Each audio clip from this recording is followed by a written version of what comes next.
Welcome to Cam Look, your bi-weekly dose of the Cincinnati Art Museum. Twice a week, a staff or volunteer will be sharing an object from the permanent collection and posing questions for discussion. Please check back at 10 a.m. every Tuesday and Thursday for a new work and a new conversation. My name is Sue. I'm a volunteer docent at the Art Museum. In honor of the upcoming coronation of King Charles III, which will take place on Monday, May 6th, I thought it would make sense to look at something made in Britain.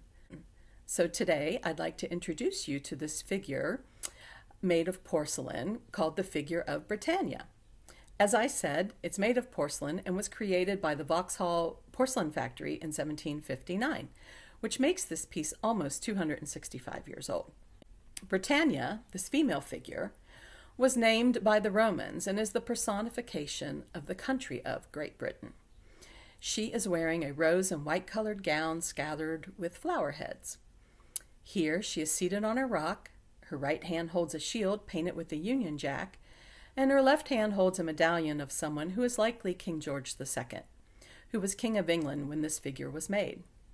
Now, I say likely King George II because there was some speculation that Britannia is mourning the death of the king's son, the Prince of Wales, who died around this time period, and is believed that the father and son bore a striking resemblance to each other.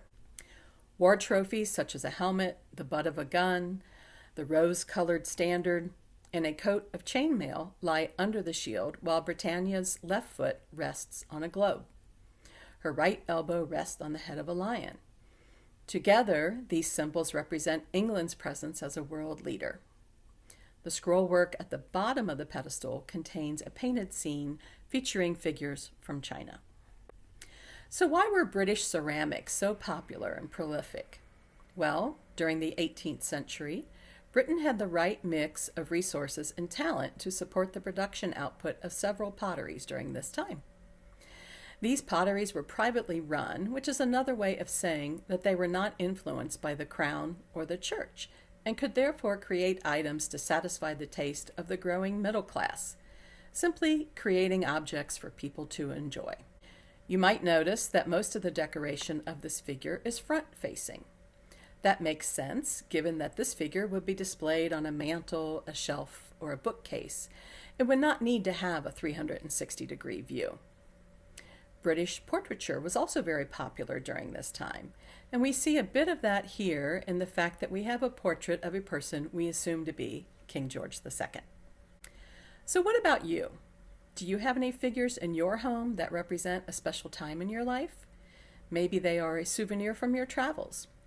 And where do you have them displayed? On a mantle, shelf, or bookcase? Are they meant to be front-facing, like our Figure of Britannia? I'd love to see your answers in the comments below.